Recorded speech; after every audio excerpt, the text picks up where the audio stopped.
उत्तरकाशी से ये बड़ी खबर मिल रही है, जहां पर बताते चले आपको सूत्रों के हवाले से जानकारी है कि सिलक्यारा टनल हादसे से जुड़ी बड़ी खबर है। रेस्क्यू ऑपरेशन को बड़ा झटका लगा है। टनल में बोरिंग के लिए लाई गई है आगर मशीन हुई है खराब। मशीन के लिए बनाया गया प्लेटफॉर्म भी ध्वस्त हुआ है। पिछले 3 दिन से सुरंग के अंदर फंसे हैं श्रमिक और अब नई पावरफुल मशीन मंगाने की बात चल रही है। तो 4 दिन से सुरंग के अंदर 40 मजदूर फंसे हुए हैं, जिन्हें निकालने की लगातार कवायद हो रही है, लगातार कोशिश की जा रही है। लेकिन बताया ये जा रहा है कि टनल में बोरिंग के लिए लाई गई जो आगर मशीन है वो खराब हुई है और मशीन के लिए जो प्लेटफॉर्म बनाया गया है वो भी ध्वस्त हुआ है। और 3 दिन से सुरंग के अंदर जो श्रमिक हैं, जो मजदूर हैं, वो फंसे हुए हैं। उन्हें लगातार निकालने के प्रयास किए जा रहे हैं, निकालने की लगातार कोशिश की जा रही है। लेकिन बताया जा रहा है कि नई पावरफुल मशीन मंगाने की बात भी चल रही है, ताकि जल्द से जल्द जो 4 दिन से सुरंग के अंदर मजदूर फंसे हुए हैं उन्हें बाहर निकाला जा सके। तो देखिए, रेस्क्यू ऑपरेशन लगातार जारी है। 62 घंटे हो चुके हैं, लेकिन अब बताया जा रहा है कि जो पहले आगर मशीन लाई गई थी वो खराब हो गई है और अब नई मशीन जो है, नई पावरफुल मशीन जो है वो मंगाने की बात चल रही है।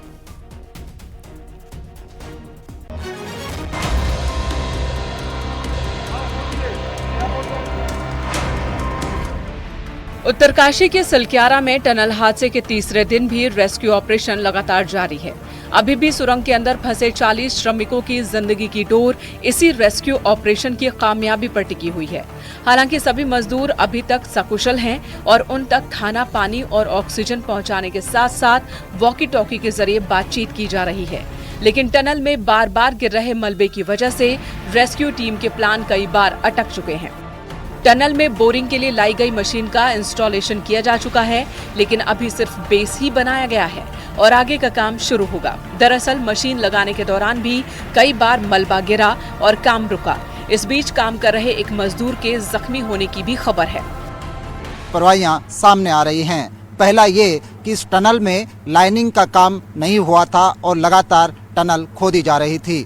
बिना लाइनिंग के टनल खोदना अपने आप में भारी जोखिम भरा काम होता है। इसके साथ ही टनल के साथ साथ सेफ्टी डक्ट डाली जाती है, लेकिन इस टनल में कहीं भी सेफ्टी डक्ट नहीं डाली गई थी। सेफ्टी डक्ट डाली होती तो आज जो मजदूर टनल के दूसरे हिस्से में फंसे हुए हैं उनको इस सेफ्टी डक्ट के सहारे सुरक्षित बाहर निकाला जा सकता था। आज जो ह्यूम पाइप यहाँ पर मंगाए जा रहे हैं, जो बोरिंग मशीन यहाँ पर बोरिंग कर रही है, उसकी जरूरत नहीं पड़ती यदि पहले से ही सेफ्टी डक्ट सुरक्षा मानक इस टनल पर अपनाए गए होते। वहीं प्रशासन की टीम भी लगातार रेस्क्यू ऑपरेशन पर नजर बनाए हुए है और प्लान बी पर काम जारी है। तमाम रेस्क्यू टीम्स लगातार काम भी कर रही हैं। जी, एस्केप टनल बनाने के लिए जो तैयारियां की गई थी उसके लिए एक बड़े डायमीटर का पाइप और ऑगर मशीन नदी लाया गया था। उसको इंस्टॉलेशन का काम लगभग पूर्ण हो गया है, तो वो एस्केप टनल का काम शुरू किया जाएगा और आगे की जानकारी जैसे जैसे डेवलपमेंट होंगे तभी दे पाएंगे। आपको बताते हैं कि आखिर उत्तरकाशी की वो सुरंग जो प्रदेश की सबसे बड़ी सुरंग होने का खिताब हासिल करने वाली थी, उसमें आखिर ऐसा हादसा कैसे हुआ और क्या वजह है कि 40 जिंदगियां मौत की कगार पर खड़ी हैं।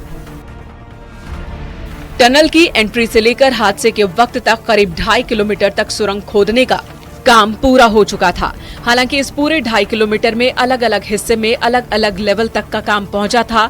सुरंग में शुरुआत के 50 मीटर तक पूरी जगह सीमेंटेड और पक्की जगह है, यानी इसे तैयार कहा जा सकता है। इसके आगे का 60 मीटर का हिस्सा कच्चा है और इस पर अभी काम होना बाकी था, यानी कि सुरंग को पक्का करने का काम बस अभी शुरू ही हुआ था।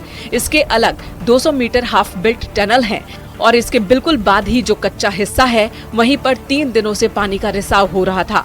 निर्माण के दौरान इसे मामूली चीज मानकर नजरअंदाज किया गया और शायद यहीं से हादसे की शुरुआत हुई और इसी हिस्से में अचानक मलबा गिरा और दूसरी तरफ काम कर रहे 40 मजदूर सुरंग में ही फंस गए। वहीं सबसे अहम बात यह है कि ह्यूम पाइप सुरंग निर्माण के शुरुआती दौर में लग जाना चाहिए था। वो 2.5 किलोमीटर का हिस्सा बनने तक भी इंस्टॉल नहीं किए गए थे। हार्ड रॉक नहीं है, सॉफ्ट रॉक है और फॉल्ट है, जिसके कारण टनल के बाद टनल तो काफी अंदर तक हो गई है, उसके बाद वहाँ चीजें कोलैप्स की हुई है। जैसा बताया गया वहाँ पर रिब डाला गया था, रॉक बोल्टिंग की गई थी, प्राइमरी लैंडिंग भी हो गई थी।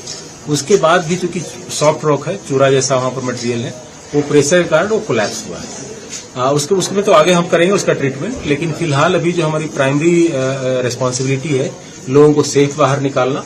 2 तरह से हम कार्रवाई कर रहे हैं, 3 तरह से। एक तो सबसे पहले ऑक्सीजन अंदर भेजना, पानी, खाना वो भेजा जा रहा है पाइप के थ्रू। दूसरा है जो हम मटेरियल है उसको अभी जितना हम निकाल सकते हैं जेसीबी से या मशीनें जो हमारी ऑलरेडी है उससे हम निकाल रहे हैं। तीसरा देहरादून से ऑगर मशीन चली है जिससे कि हम बोर करेंगे, जैसे हम बनाते हैं ना सीवर लाइन, बोर करके उस तरह से बोर करेंगे और 2.5 फीट डायमीटर का पाइप डालेंगे और उससे लोगों को हम निकाल लेंगे। दरअसल टनल निर्माण का काम NHIDCL को सौंपा गया था। NHIDCL के MD का दफ्तर दिल्ली में है और एग्जीक्यूटिव डायरेक्टर संदीप सुधेरा देहरादून से काम करते हैं। GM दीपक पाटिल जिनकी देखरेख में ये काम चल रहा था, वो 10 दिन पहले ही डेपुटेशन खत्म होने के बाद रिलीव हो चुके हैं। अब ये काम मैनेजर के जिम्मे था।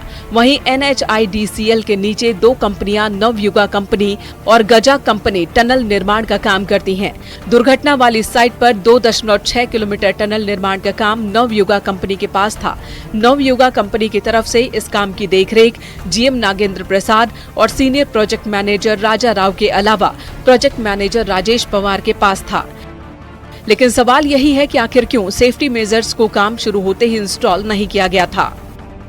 देखिए, ये तो हम टेक्निकल टीम भी हमारी आई है देहरादून से, बाडिया, हमारे LMC और CBRI वगैरह से टेक्निकल टीम आई है, वो देखेगी उसमें क्या इश्यूज रहे हैं। अभी उस पर हम फोकस नहीं है हमारा, अभी फोकस है लोगों को जान बचाने का, और उसमें जो भी इश्यूज आएंगे उसको सेफ्टी मेजर्स लेंगे, ठीक करेंगे। कार्रवाई होगी सर। देखिए, सिंपल है, अगर जब हम देश का निर्माण करेंगे, इतने बड़े स्केल पे हमारा निर्माण चल रहा है, ये सब कुछ इश्यूज आएंगे और उसके लिए हमें तैयार रहना पड़ेगा।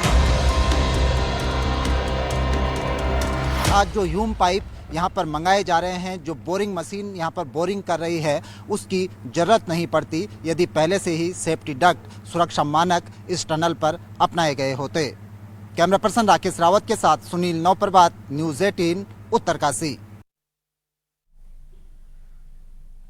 और अब बात करें तो कौशाम्बी में शराबी पति की बेहद शर्मनाक करतूत सामने आई है। आरोप है कि पति ने पहले दोस्तों को घर बुलाकर शराब पी और फिर उसने दोस्तों से पत्नी का गैंगरेप कराने की कोशिश की। महिला ने विरोध किया तो उसकी जमकर पिटाई कर दी, जिससे महिला जो है बेहोश हो गई और इसके बाद आरोपी पति दोस्तों के साथ फरार हो गया। होश में आने पर महिला ने डायल 112 पर घटना की सूचना दी और मौके पर पहुंची पुलिस महिला को चरवा थाने लेकर पहुंची। पीड़िता का आरोप है कि पुलिस वालों ने रात भर उसे थाने में बिठाए रखा, लेकिन कोई कार्रवाई नहीं की और इसके बाद पीड़ित महिला ने SP कार्यालय पहुंचकर शिकायत दर्ज कराई।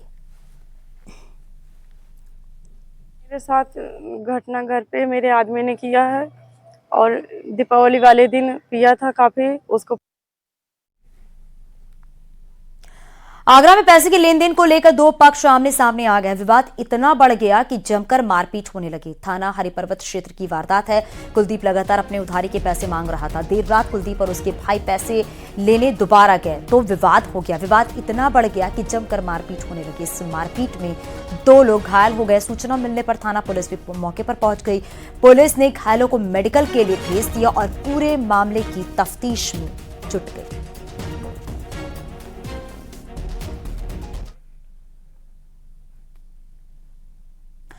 आगरा में मालगाड़ी की डिब्बे पर लगी प्लास्टिक की तिरपाल में आग लगी और आग लगने से स्टेशन पर अफरा तफरी मच गई। रेलवे के स्टाफ ने जल्द ही आग पर काबू पा लिया और इस तरह से बड़ा हादसा होने से टल गया। मामला आगरा फोर्ट रेलवे स्टेशन का है। स्टेशन पर मालगाड़ी खड़ी हुई थी जिसमें कि सामान भरा हुआ था। सामान को बारिश से भीगने से बचाने के लिए प्लास्टिक की तिरपाल लगाई गई थी, लेकिन तिरपाल में अचानक आग लग गई। मालगाड़ी में आग की लपटें निकलता देख स्टेशन पर अफरा तफरी मच गई। सूचना मिलने पर GRP और RPF के साथ ही रेलवे प्रशासन की टीम भी मौके पर पहुंच गई और आग पर काबू पा लिया गया। आग लगने की वजह आतिशबाजी बताई जा रही है। तस्वीरें आप उस वक्त की देख रही हैं जब डिब्बे पर प्लास्टिक की तिरपाल में आग लगी। उस वक्त अफरा तफरी मच गई। हालांकि GRP RPF ने जैसे तैसे करके आग पर काबू पाया और बताया जा रहा है कि आतिशबाजी से आग लगने की आशंका जताई जा रही है।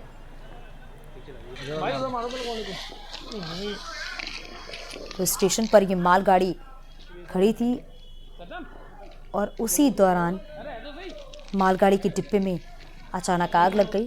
प्लास्टिक की तिरपाल में जब आग लगी तो अफरा तफरी का माहौल देखने को मिला।